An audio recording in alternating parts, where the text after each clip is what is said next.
Para conversar sobre esses assuntos, né, entre outros, o nosso convidado é o deputado federal Rubens Ottoni, do PT, que já foi lá atrás um parlamentar que trabalhou como relator de outras reformas políticas. Deputado, muito boa tarde, obrigada por aceitar o nosso convite. Boa tarde, Cileide, boa tarde, Bonfim, Natália, é uma satisfação poder participar com vocês aí desse espaço importante de informação. Bom, deputado, são dois temas separados, né? Um é a PEC da anistia e outra a mini-reforma. Como é que o senhor está acompanhando esse debate lá na Câmara? Na realidade, Cileide, esse debate da reforma política, sempre um ano antes de cada eleição, ele acontece até porque é o prazo limite para ajustes eventuais que possam ser feitos à legislação. No caso específico deste ano, tem alguns ajustes que estão sendo trabalhados ao longo do tempo, a partir das duas últimas eleições, porque o funcionamento daquilo que foi aprovado na Câmara e no Senado, às vezes na prática, ele não coincide, não dá a agilidade necessária. Isso diz respeito ao formato da propaganda, diz respeito também à inscrição dos candidatos, como que começa a campanha. Então são coisas, digamos assim, nós não teremos nesta reforma, mini-reforma eleitoral, já se está falando em mini-reforma por causa disso, mudanças substanciais, como nós tivemos lá atrás. Eu fui relator para acabar com o voto proporcional, a coligação proporcional, para poder ter voto distrital ou não, ou ter distritão ou não. Então nós não teremos mudanças efetivas assim. Agora, ajustes sim, e você citou alguns deles, que ainda não estão definidos no acordo político, porque a semana que vem vai ser uma semana importante para essa discussão.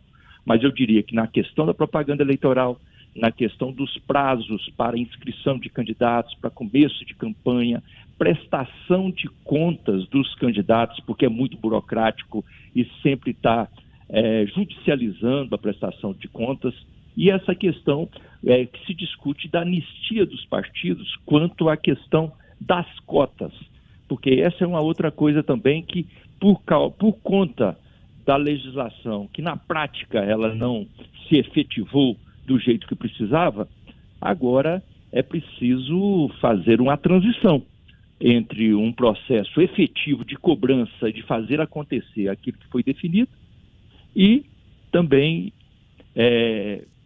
não penalizar aquilo que às vezes não estava tão bem definido na lei. Deputado, um dos problemas, né, que é dessa anistia aí é que os partidos não conseguiram cumprir as cotas, entre outros dificuldades dos partidos, foi da cota de gênero. Isso levou a várias ações na justiça. Agora, não vai haver uma flexibilização nesse sentido? Porque em relação à cota de negros, por exemplo, está se definindo 20% da receita dos partidos para pretos ou pardos. Hoje chegava a 50%. Então, não vai piorar? E o mesmo não acontecerá em relação à cota de gênero? Cileide, é bom a gente contextualizar essa discussão. Lá no Congresso, na Câmara e no Senado, tem gente que acha, na sociedade também, evidentemente, que não deve ter nem cota, nem para negro, nem na questão de gênero. Então é por isso que é preciso, não se trata em flexibilizar, se trata em poder achar um meio termo para garantir que as cotas sejam efetivadas, mesmo que para isso tenha que haver um ajuste. As pessoas me perguntam, mas é difícil demais para o partido atender a cota, tem que mudar isso. Eu falo, olha, o problema não está na cota. O problema está nos partidos e na própria sociedade, que às vezes não incentiva a participação pela questão de gênero, pela questão de raça, pela questão de cor. Essa é a questão. Nós precisamos fazer um processo de educação, um processo de conscientização. Eu vejo a cota como fundamental para incentivar a participação no processo eleitoral de setores que não são minoritários na sociedade e que têm uma participação minoritária no processo eleitoral. Agora, para isso, às vezes, precisa haver esse ajuste esse equilíbrio até para garantir que a cota ela se efetive. No caso da mulher, esse ajuste tende a diminuir essa proporção atual? Não acredito. Esse para mim é uma cota que para mim ela está concretizada, ela está estabelecida. Agora, nessa cota o que pode se discutir é essa questão para trás. Como é que se dialoga com aquilo que às vezes não estava tão definido na legislação, ou que tinha brecha para burlar, mas que havia pareceres diferentes na justiça. Agora, na questão da cota de negros, negras, aí houve, no meu entendimento, uma decisão atabalhoada de última hora na eleição passada que confundiu todo o processo. Há pouco, bem no prazo limite de definição da legislação, foi feita uma decisão jurídica que não estava dentro daquilo que a política estava acompanhando. Isso criou uma dificuldade muito grande na implementação. E aí talvez haja realmente um ajuste a partir, é claro, da negociação que deve acontecer ainda na Câmara e no Senado. Deputado, ontem foi um dia difícil para os partidários do PT por conta da demissão da ministra Ana Moser, né, do Ministério dos Esportes, para dar espaço para o Centrão. Como é que o senhor vê esses movimentos e a repercussão disso, né, para o partido, para o governo do presidente Lula? É claro que não apenas para o PT, mas qualquer partido que está no governo, ele gostaria de indicar todos os cargos importantes, e no caso do governo federal, todos os ministérios. Mas a vida real não é assim, né? Nós precisamos criar governabilidade, sabemos que o Congresso é fundamental para podermos, inclusive, garantir que os recursos, os investimentos, os programas, eles se estabeleçam no Poder Executivo. Então, é muito importante ter esse equilíbrio, essa maturidade, a sabedoria que o presidente Lula tem, de mesmo não fazendo aquilo que ele, pessoalmente, talvez não gostaria de fazer, mas faz para viabilizar o avanço do seu governo.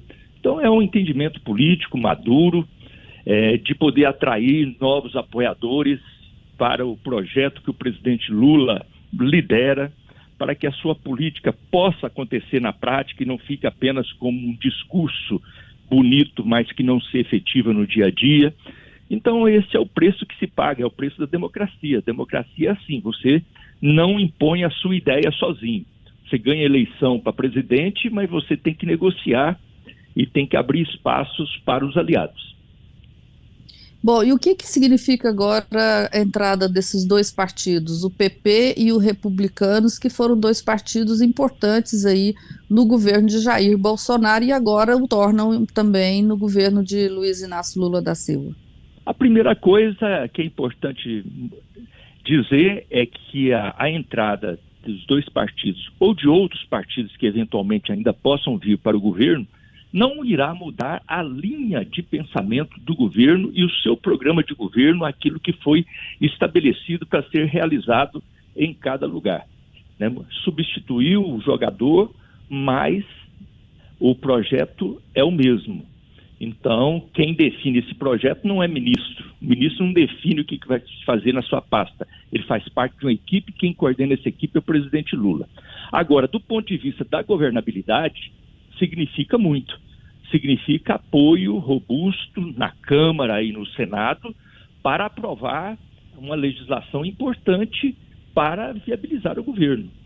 Nós precisamos, você sabe, Cileide, o PT tem 60 deputados em 513.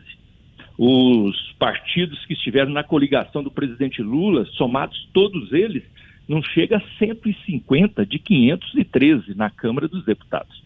Então, com a vinda de novos apoiadores, mesmo aqueles que estiveram do outro lado no processo eleitoral, será muito importante para consolidar essa governabilidade, votar matérias importantes como o arcabouço fiscal, como a reforma tributária e garantir os recursos para implementar os projetos que ganharam a eleição com o presidente Lula. Bom fim. Deputado, muito obrigado pela participação aqui no Na Trilha da Política. Até uma próxima. Eu que